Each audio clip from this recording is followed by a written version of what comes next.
இன்றைக்கி நாம் பார்க்க போகிற ரெசிபி ஓரியோ பிஸ்கெட் இருக்கா, அப்போ கண்டிப்பாக இதை ட்ரை பண்ணி பாருங்கள். ரொம்ப டேஸ்டியான ஒரு ரெசிபி தான் இன்றைக்கி நாம் பார்க்க போகிறோம். இந்த ரெசிபி ரெடி பண்ணுறதுக்கு ஃபஸ்ட்டு ஒரு மிக்சிங் பவுல் எடுத்துக்கோங்க. அப்புறமா உங்களுக்கு தேவைக்கேற்ற அளவில் ஓரியோ பிஸ்கெட் எடுத்துக்கோங்க. இந்த மாதிரி பிஸ்கெட் தனியாக க்ரீம் தனியாக எடுத்துக்கோங்க. கண்டிப்பாக பிஸ்கெட் இருந்தால் இந்த மாதிரி ரெசிபிஸ் வீட்டில் ட்ரை பண்ணி பாருங்கள். சின்ன குழந்தைங்களுக்கு ரொம்ப பிடிக்கும், ரொம்ப டேஸ்டியாகவும் இருக்கும். கண்டிப்பாக உங்கள் வீட்டு பிள்ளைங்களுக்கு இதை ரெடி பண்ணி கொடுத்து பாருங்கள். குழந்தைங்க இந்த ரெசிப்பியை விரும்பி சாப்பிடுவாங்க, அவ்வளோ டேஸ்ட்டாக இருக்கும். எல்லா பிஸ்கெட்லேயும் இதே போல் க்ரீம் தனியாக பிஸ்கெட் தனியாக பிரித்து எடுத்துக்கோங்க.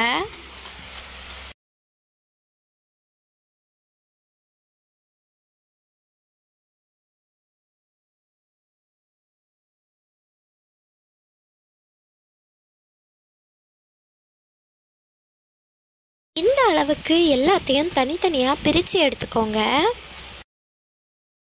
இப்போது ஒரு மிக்ஸி ஜார் எடுத்துக்கோங்க. அதில் நாம் ரெடி பண்ணி வச்சுருக்கிற எல்லா பிஸ்கெட்ஸையும் சேர்த்துக்கோங்க. கொஞ்சமாக பொடிச்சு சேர்த்துக்கோங்க.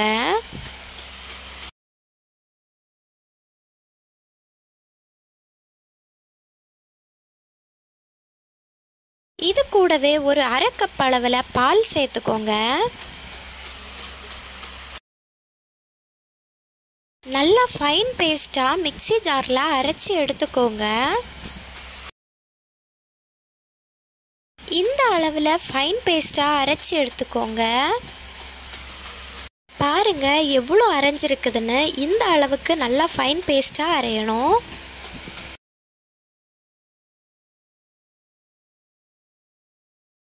இப்போது இதை நல்லா மிக்ஸ் பண்ணி விட்டுக்கோங்க.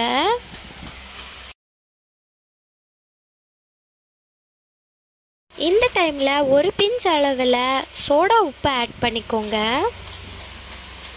கண்டிப்பாக ஒரு பிஞ்ச் அளவில் சேர்த்துக்கோங்க, கூடுதலாக சோடா உப்பு ஆட் பண்ணாதீங்க. அப்புறமா ஒரு டேபிள் ஸ்பூன் அளவில் சுகர் ஆட் பண்ணிக்கோங்க. பிஸ்கெட்லேயே தேவையான அளவு சுகர் இருக்கும், இருந்தாலும் கொஞ்சம் கூட ஆட் பண்ணிக்கலாம். சுகர் கம்மியாக போதும்னா கண்டிப்பாக இந்த ஒரு டேபிள் ஸ்பூன் சுகர் ஆட் பண்ண வேண்டாம். சுகர் ஆட் பண்ணாட்டியும் இந்த ரெசிபி டேஸ்ட்டாக இருக்கும். எல்லாம் ஆட் பண்ணி முடிச்சதுக்கப்புறமா இது மாதிரி நல்லா மிக்ஸ் பண்ணி விட்டுக்கோங்க.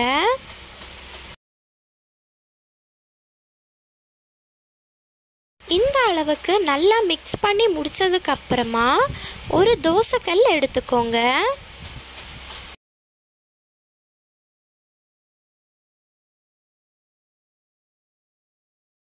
இந்த மாதிரி ஒரு ஸ்பூன் எடுத்துக்கோங்க. அதில் ஒரு ஸ்பூன் வச்சு மொத்தமாக ஆட் பண்ணிக்கோங்க. பிஸ்கெட்டில் நாம் ரெடி பண்ணியிருக்கிற மாவு கொஞ்சமாக மீதி வச்சுக்கோங்க. செஞ்சு முடிச்சதுக்கப்புறமா கொஞ்சமாக தேவைப்படும்.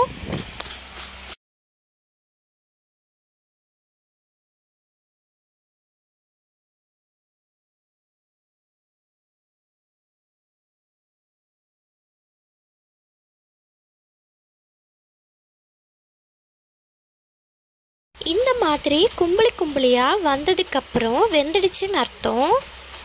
இது நல்லா ஷேப்பாக வரணும்னெல்லாம் இல்லைங்க, வெந்திருந்தால் மட்டும் போதும். இந்த அளவுக்கு எல்லாம் ரெடியானதுக்கு அப்புறமா ஒரு டேபிள் ஸ்பூன் வச்சு நல்லா மசிச்சு விட்டுக்கோங்க. இந்த மாதிரி நல்லா மசிச்சு விட்டுக்கோங்க.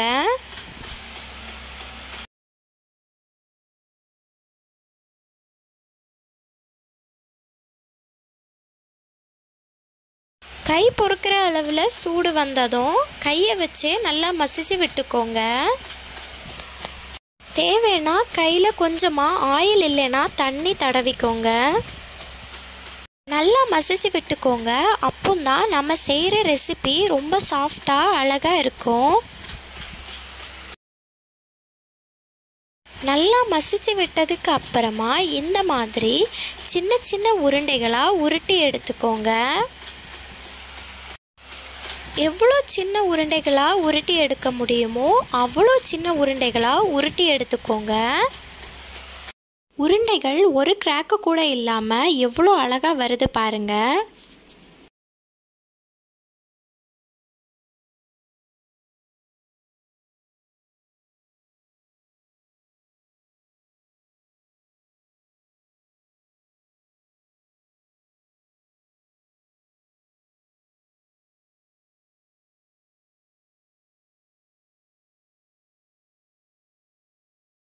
கொஞ்சமாக மாவு மீதி வச்சுருக்க சொன்னேன்ல, அந்த மாவில் ஒன்றொன்னா நல்லா ஸ்ப்ரெட் பண்ணிக்கலாம். எல்லா பால்ஸையும் இதே மாதிரி நல்லா ஸ்ப்ரெட் பண்ணி எடுத்துக்கோங்க.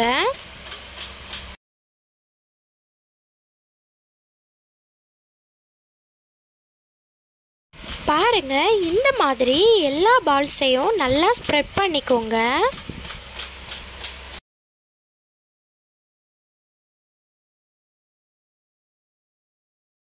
ஓகேங்க, நம்மளோட ரெசிபி ரெடி ஆயிடுச்சு. இனி நாம் முதல்ல எடுத்து வச்சுருந்த க்ரீம்ஸை கொஞ்சம் கொஞ்சமாக டெக்கரேட் பண்ணுறதுக்காக ஆட் பண்ணிக்கலாம். ஓரியோ பிஸ்கெட் நார்மலாக சாப்பிட்டாலே ரொம்ப டேஸ்ட்டாக இருக்குங்க. இதில் நாம் அதை சமைச்சு அதை உருண்டைகளாக உருட்டி ஓரியோ பிஸ்கெட்லேயே டிப் பண்ணி சாப்பிடும்போது அதோட டேஸ்ட் இன்னும் டபுள் மடங்கில் கூடுங்க. சூப்பராக இருக்கும். கண்டிப்பாக வீட்டில் ட்ரை பண்ணி பாருங்கள், அவ்வளோ டேஸ்ட்டாக இருக்கும்.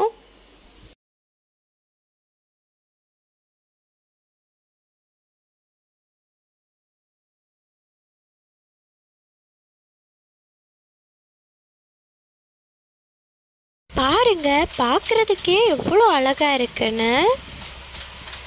கண்டிப்பாக இந்த ரெசிபி யாருக்குமே பிடிக்காம இருக்காது. ட்ரை பண்ணி பாருங்க. பாருங்க, எவ்வளோ ஷைனிங்காக, பார்க்குறதுக்கே எவ்வளோ அழகாக இருக்குது.